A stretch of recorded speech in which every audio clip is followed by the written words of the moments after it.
Welcome back. It's time now to take a look at the top business stories.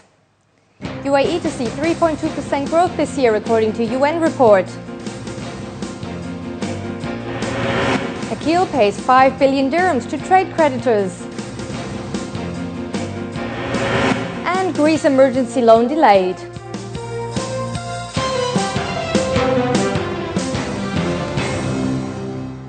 Let's look at the UAE stock markets first. Both the DFM and ADX traded towards the downside.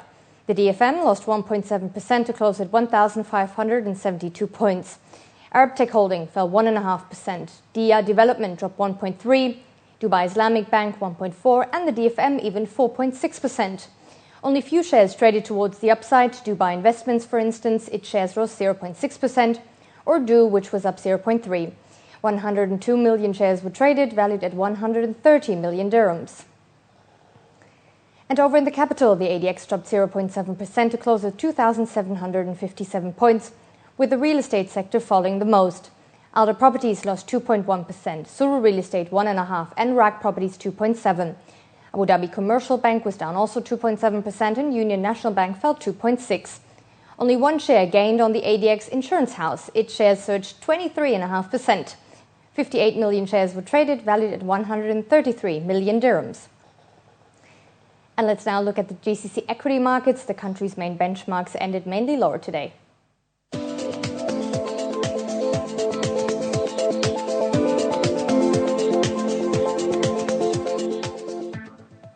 The currency and commodity markets opened lower this morning following the meeting of EU finance ministers who failed to agree on a final decision on an emergency loan to Greece.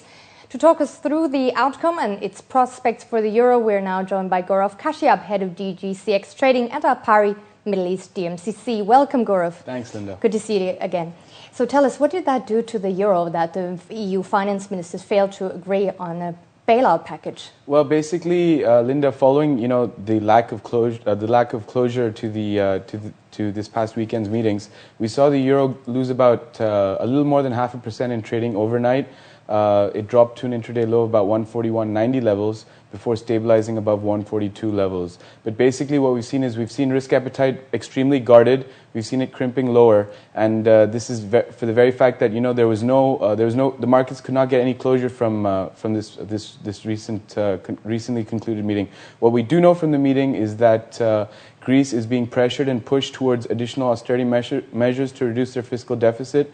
They will be having a vote of confidence this coming Tuesday. The Prime Minister Papandreou's newly formed government will be tested. And what we also do know from these recently concluded meetings is that private bondholders will have some kind of participation, or they could, in the second bailout, which could be anywhere between 90 to 120 billion euros.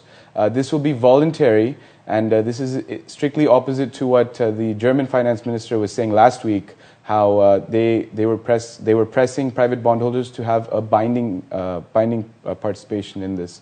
What we will continue to see is risk appetite should remain capped. Okay, we do have another summit coming up in Brussels, taking place on the 23rd and 24th, which we hopefully will see a resolution to this final 12 billion euro tranche.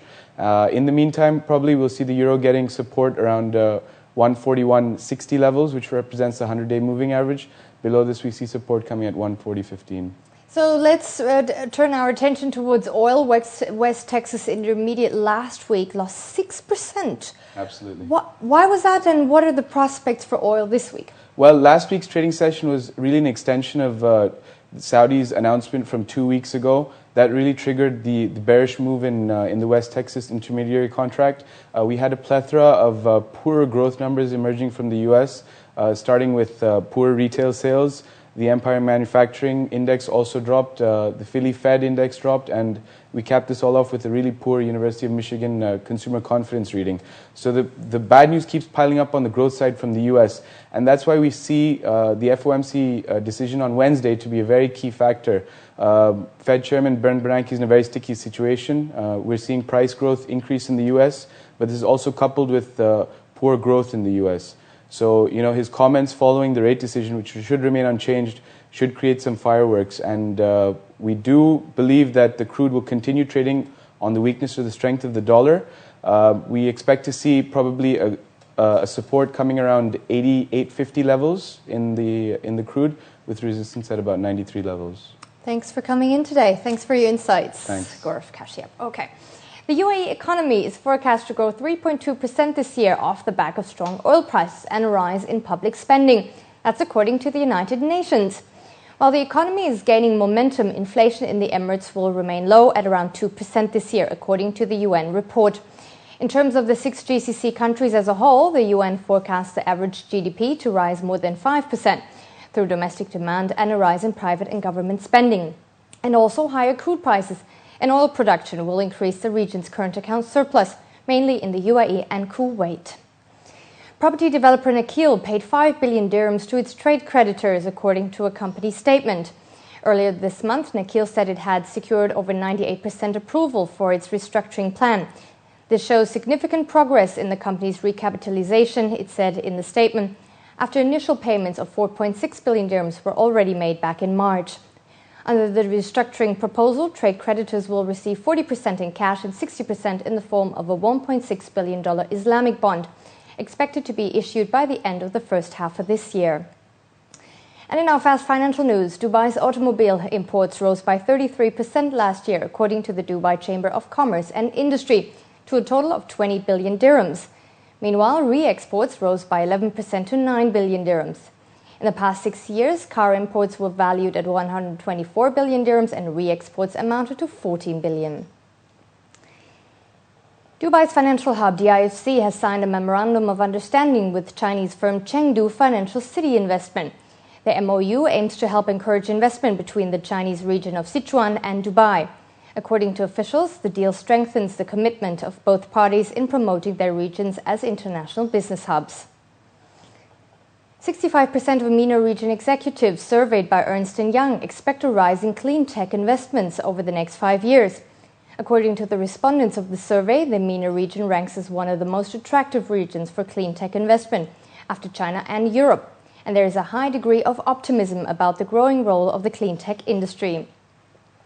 And after the break, we'll run you through what's making the headlines in international business today.